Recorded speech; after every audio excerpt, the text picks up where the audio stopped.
Subscribe करें हमारे YouTube channel साधना gold को और पाएं वीडियोस सबसे पहले।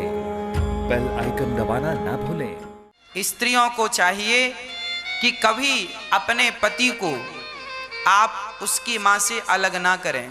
इसका एक बहुत बड़ा कारण बताता हूं। यदि एक स्त्री अपने पति से कहे, सुनो जी, माँ की सेवा क्या करते हो, माँ तो खटिया पे ही मलमूत्र करती है, हमें तो बड़ा घिन आती है, दुर्गंध आती है, पर तुम अपनी माँ की सेवा, निकाल दो इसे, निकाल दो। यदि बेटे ने पत्नी की बात मान ली और अपनी माँ को घर से निकाल दिया तो क्या होगा? तुम दोनों पति पत्नी घोर नरक जाओगे। और यदि पत्नी का कर्तव्य क्या है वो समझा रहा हूं। यदि पति कहे, आपका पति कहे कि सुनो हमारी माँ, अब हम सेवा नहीं कर सकते, अपनी माँ की नहीं की जा रही है, बुढ़ापे में बड़ा किचकिच होता है। यदि बेटा कहे, पति कहे कि मैं माँ की सेवा नहीं करना चाहती, तो पत्नी का धर्म यह है कि वो ये कहे कि ये आपकी माँ है, भगवान है, तुम्हारा मलमूत्र साफ किया है इसने, अब इसे जरूरत है तो तुम इसका साफ करो। यही तो कर्तव्य पूरा हुआ। हम तुम्हारी विपत्ति के समय काम आए तो तुम हमारी विपत्ति के समय काम आओ, यही तो जीवन है। अब ये छोड़ी कि हमने तो आपकी भरपूर मदद की और जब आपको मदद करने का समय आया तो आप भाग गए, तो क्या यही धर्म था?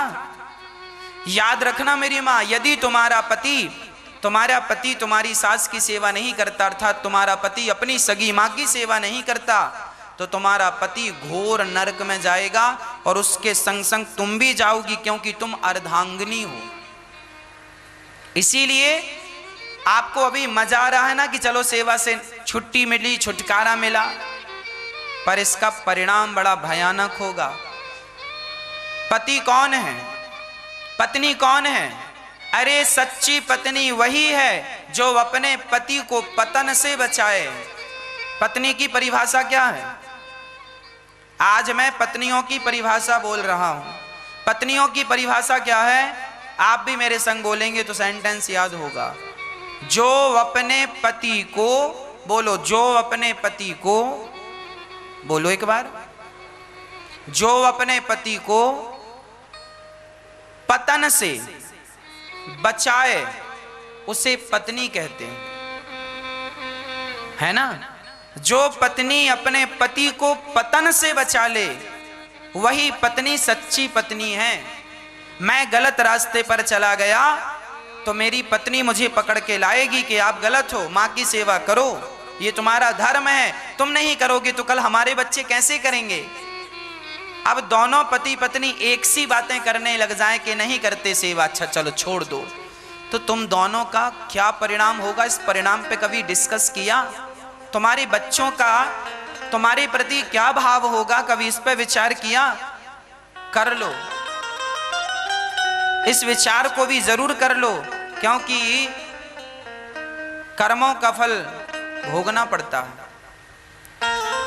आप अपने पति का यदि भला चाहती हो तो उससे कहा करो कि तुम अपने सारे कर्तव्यों को ईमानदारी से निभाओ, कर्तव्यों से भागने की जरूरत नहीं है।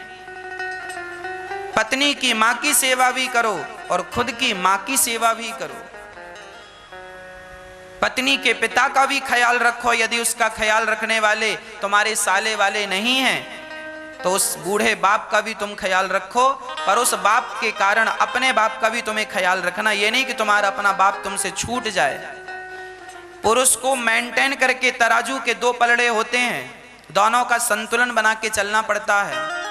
एक कर्तव्य नहीं है तुम्हारा, पुरुष के सामने बहुत सारे कर्तव्य होते हैं, पुरुष के सामने बहुत सारे धर्म होते हैं, और वही सच्चा पुरुष है जो सारे कर्तव्यों को ईमानदारी से करता हुआ, सबको संतुष्ट करता हुआ आगे अपने गंतव्य की ओर बढ़ता रहे। सबका ख्याल रखना है। यहाँ गौरी गोपाल वृद्धाश्रम में 180 माताएं हैं, 180 में से 180 माताओं का ख्याल रखना हमारी जिम्मेदारी है। किसी एक माँ को हम बहुत प्रसन्न कर लें और एक माँ से हालचाल भी ना पूछें, ये तो गलत हो जाएगा। हमारे लिए तो सारी माताएं एक सी हैं, एक पलड़े पर हैं सारी, सभी के प्रति वही सम्मान, सभी के प्रति वही प्रेम, सभी के प्रति वही भाव होना, यही हमारा धर्म है। पुरुष का यही धर्म होता है कि सबको लेकर चले।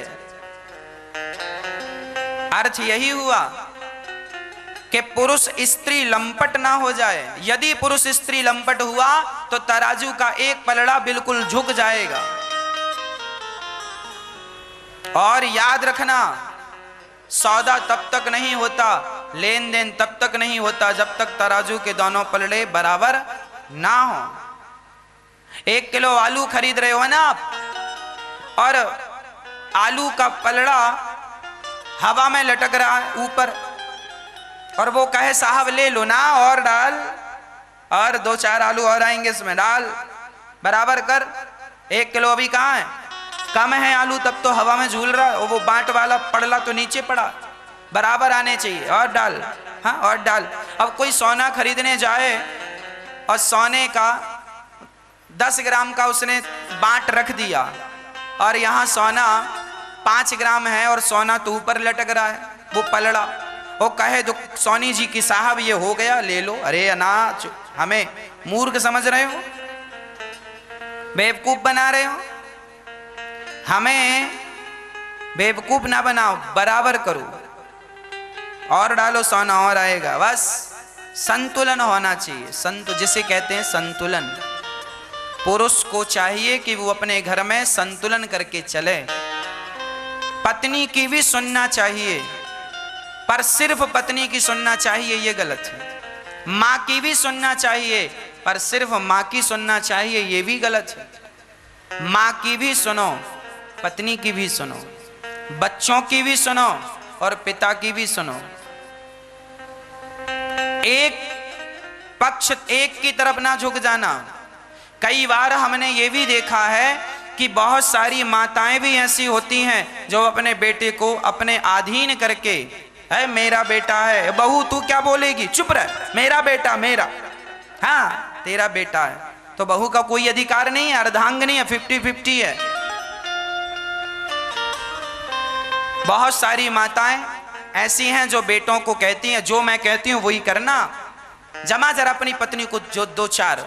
बहुत सारी सासें ऐसी भी होती हैं जो अपने बेटे से कहवा के सुलगा के आग, और अपने बहू को पिटवाती रहती हैं अपने बेटे से, वो पीटता रहता है। बेवकूफ एक नंबर का।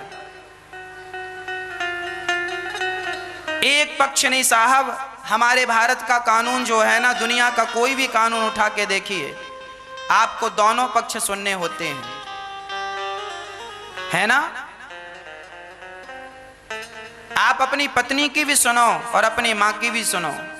जो पुरुष होता है ना वो राजा होता है। राजा मतलब आप अपने घर के राजा हैं, और जो राजा होता है ना, राजा की जिम्मेदारी है कि वो अपनी प्रजा को न्याय दे और अपनी प्रजा को सुखी रखे।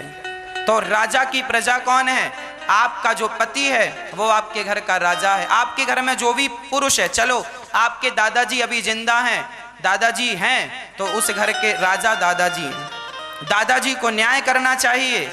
अब ये ना कि दादा, बहुत सारे लोग ना अपने बेटों का पक्ष लेते हैं। जैसे पति पत्नी में लड़ाई हुई, केस गया सास ससुर के पास, दादाजी के, दादाजी बैठे, हाँ भाई क्या हुआ बहू? दादाजी इन्होंने ये कह दिया। अब उसने कहा ना मैंने ये नहीं कहा। तो दादा, बहुत सारी जगह तो ये देखने को मिलता है कि पिता अपने बेटों का पक्ष लेता है, माँ अपने बेटे का पक्ष लेती है, और बेचारी बहू अलग थलग हो जाती है, उसके पक्ष में कोई नहीं रहता ससुराल में। सास को लगता है बहू गलत है, ससुर को लगता है बहू गलत है, पति को लगता है बहू गलत है। अरे भाई, सब लोग एक ही तरफ बोलोगे तो उसकी तरफ कौन बोलेगा? इसीलिए सरकारी वकील होते हैं, जिसकी तरफ से कोई केस नहीं लड़ता, सरकारी वकील उसके पीछे उसका केस लड़ता है। मतलब कोई तो हो ना तुम्हारा पक्ष रखने वाला।